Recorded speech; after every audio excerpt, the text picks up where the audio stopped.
Dans cette capsule, on va parler du questionnaire et plus spécifiquement, on va regarder comment paramétrer chaque type de question.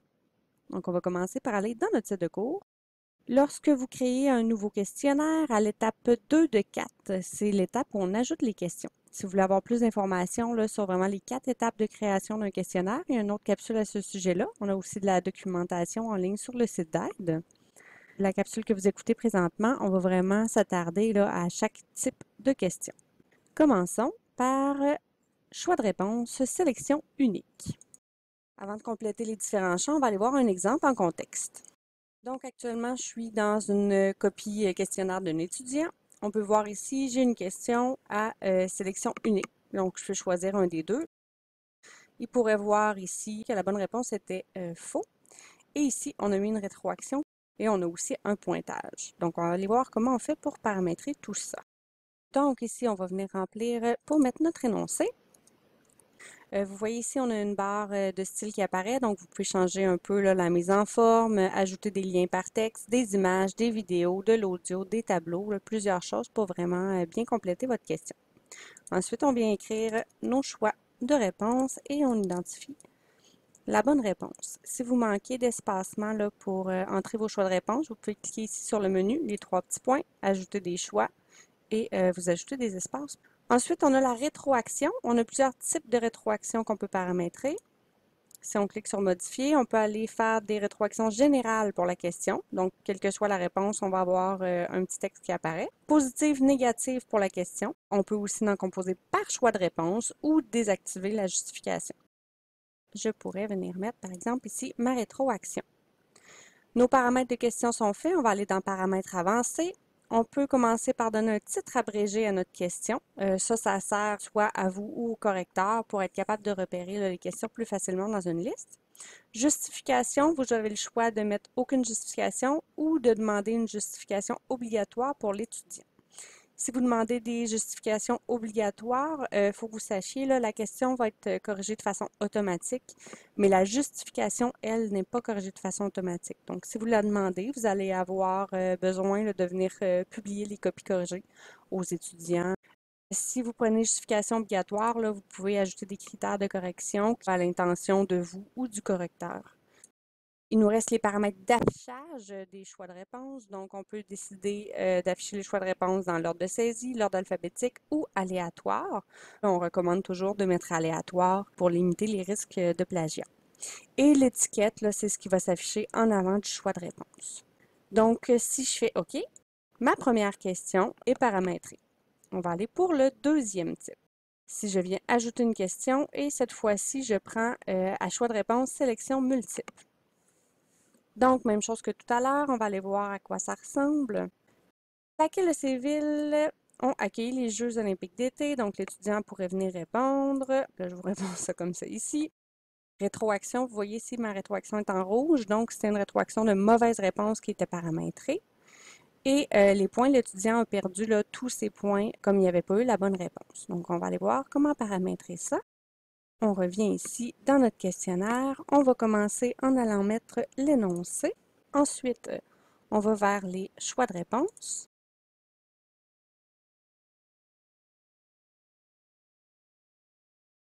Et on identifie les bonnes réponses. Pour le mode de correction, vous avez différents choix.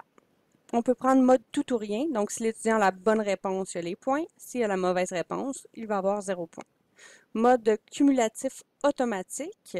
Donc, vous allez pouvoir aller mettre une pondération équivalente pour les différents choix.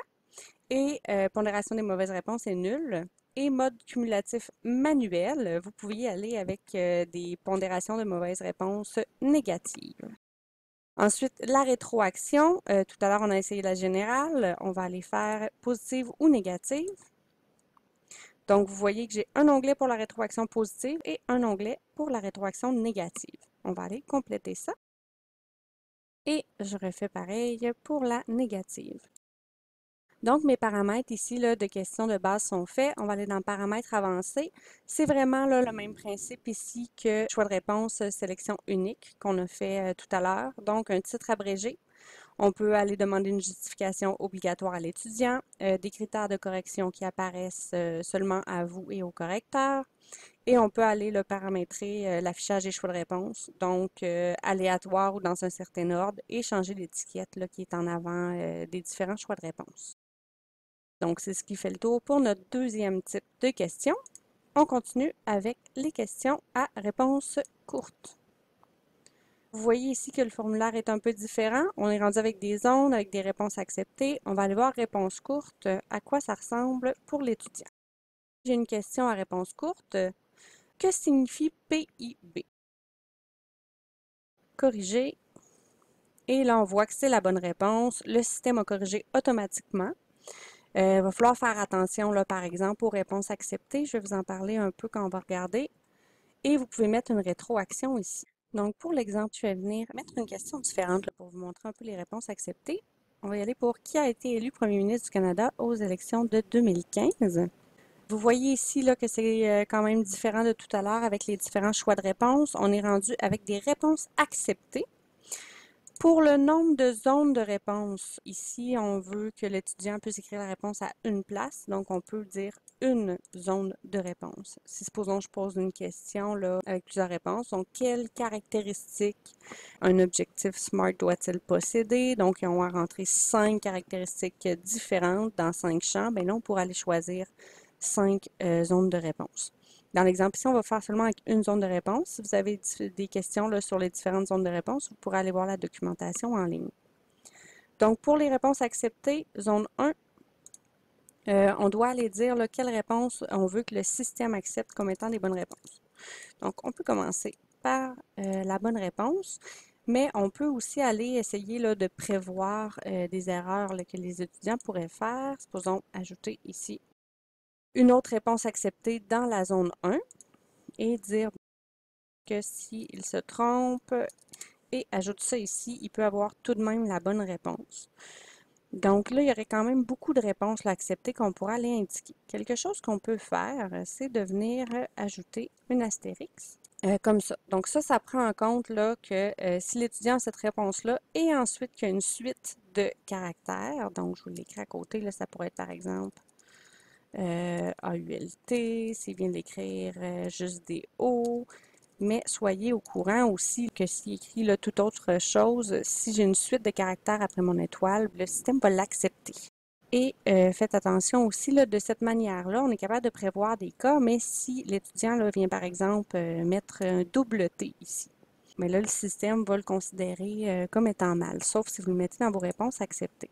Donc, il y a quand même un bémol là, sur les questions à réponse courte. Faites attention parce que des fois, ça peut, si vous en faites vraiment beaucoup dans une évaluation, là, vous pouvez terminer par tout repasser en correction manuelle là, pour être sûr d'aller donner des points à vos étudiants si ils ont fait là, des erreurs, supposons, de frappe ou d'orthographe. Faites attention un peu à ça. Si vous êtes capable de prendre un autre type de question là, qui irait bien mesurer, ça pourrait vous enlever ensuite là, du temps de correction. Parce que, comme je vous dis, c'est automatique, mais c'est loin d'être magique. Pour mode de correction, on a le choix entre mode tout ou rien ou cumulatif automatique. Et pour la rétroaction, même chose que tout à l'heure, on va venir inscrire une rétroaction si on le désire. On peut aussi la désactiver au besoin. Pour les paramètres avancés, des questions à réponse courte, c'est le titre abrégé comme tout à l'heure.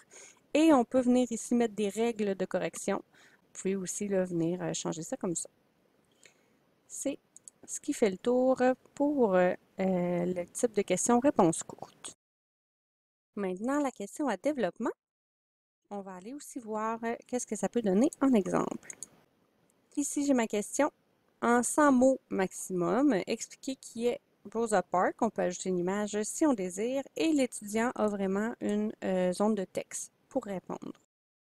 On voit là, que la réponse est non corrigée. Donc, la question à développement demande une correction manuelle de votre part que vous allez faire après. Et vous pouvez, par exemple, là, paramétrer une réponse suggérée. Donc, on va aller inscrire ça dans le formulaire. Ici, on commence avec un énoncé. Pour l'image, vous pouvez la copier-coller ou encore ici, là, venir ajouter, modifier une image.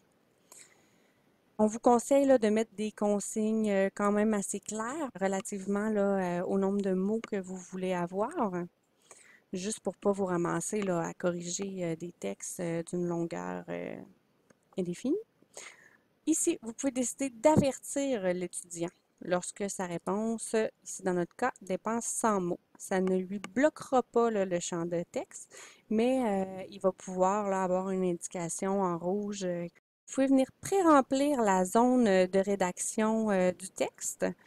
Ça, c'est d'aller écrire là, des premiers mots qui apparaîtraient dans leur zone de texte, un peu pour les aider, pour les diriger là, à commencer la composition, mais c'est vraiment facultatif. Pour la réponse suggérée, donc la correction ne se fait pas automatiquement comme par le système, comme je vous ai dit, mais si vous voulez là, fournir un corrigé complet à vos étudiants, vous pouvez aller un peu là, suggérer un type de réponse que vous considérez là, comme complet. Paramètres avancés, donc comme les autres types de questions, vous pouvez venir vous mettre un titre abrégé. Critères de correction, comme c'est une question qui nécessite une correction manuelle, vous pouvez venir vous mettre des petits indicatifs là, ici à votre intention ou à l'intention du correcteur pour aider à ce que la correction soit uniforme. Par exemple, combien de points vous allez attribuer pour chaque élément de réponse. Paramètres d'affichage de la zone de rédaction, vous pouvez décider là, du nombre de lignes qui seront affichées pour l'étudiant, quoi qu'il va pouvoir là, continuer à écrire, puis il va y avoir un petit menu déroulant qui va apparaître. Ensuite, on y va pour la question à association. Question à association, vous voyez que le formulaire est un peu différent. On a une colonne avec des propositions et une colonne avec des correspondances à entrer. Donc, je vais vous montrer à quoi ça ressemble. Donc, ici, on a un exemple de question association. Donc, ici, j'ai mes propositions et pour chaque proposition, je dois sélectionner une correspondance. Ici, j'ai une liste de correspondances. Ma liste de correspondances est la même pour tous mes choix de réponse. Comme vous voyez, là, on a 6 propositions et on a plus que 6 correspondances.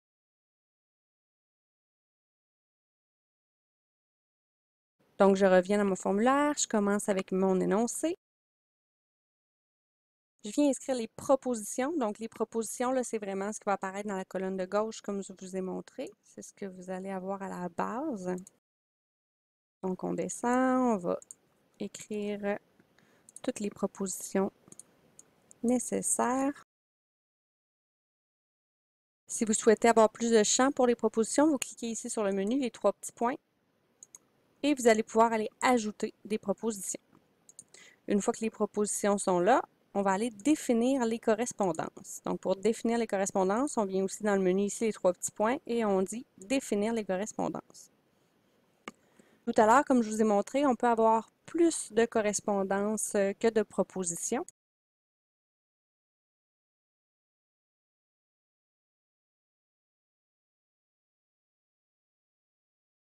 Au même titre que tout à l'heure, s'il vous manque des espaces pour inscrire des correspondances, vous cliquez sur le menu en haut, « Ajouter des correspondances » et vous pouvez venir vous ajouter des espaces. Si vous voyez que vous avez une correspondance que vous souhaitez enlever, vous allez vis-à-vis, vous cliquez sur son menu et vous dites « Supprimer ». Donc, une fois que mes correspondances sont faites, je clique sur OK. Et maintenant, mes correspondances sont entrées dans mes menus. On va pouvoir aller déterminer quelles sont les correspondances, donc quelles sont les bonnes réponses. Et vous faites ça comme ça pour toutes les propositions. Pour la rétroaction, c'est le même principe que tout à l'heure. Vous pouvez rentrer des rétroactions générales, des positives, des négatives, ou la désactiver. On va aller dans les paramètres avancés. Un peu le même principe, vous pouvez rentrer un titre abrégé, demander une justification obligatoire ou non, écrire un critère de correction à votre intention ou à l'intention du correcteur et déterminer de l'ordre d'affichage des propositions. Il nous reste un type de question à voir et c'est la question de mise en ordre. Donc, pour la question de mise en ordre, on va encore aller voir un exemple. Ici, j'ai une question de mise en ordre. Donc, placez ces planètes dans le bon ordre en commençant par la plus près du Soleil jusqu'à la plus éloignée. Bien entendu, là, quand vous faites une question de mise en ordre, assurez-vous de mettre un indicateur pour l'ordre que vous désirez là, obtenir. L'étudiant va pouvoir aller déplacer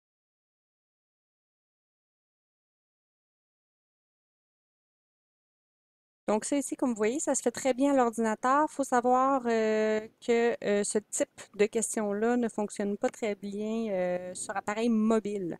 Donc quand l'étudiant là, va mettre son doigt pour venir déplacer, il peut là, y avoir des problèmes. Donc c'est à faire attention, là, ce type de question-là. Pour le formulaire, donc on commence toujours avec l'énoncé. On y va avec les différents choix de réponse dans le bon ordre. C'est ça qui va faire votre correction. Vous n'aurez pas d'association ensuite à venir entrer.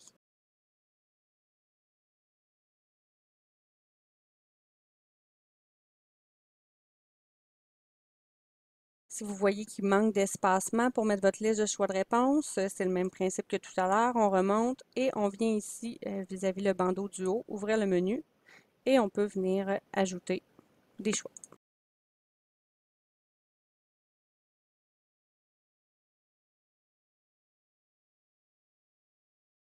Comme ça ici, mode de correction, on a le choix entre tout ou rien ou encore le mode cumulatif automatique.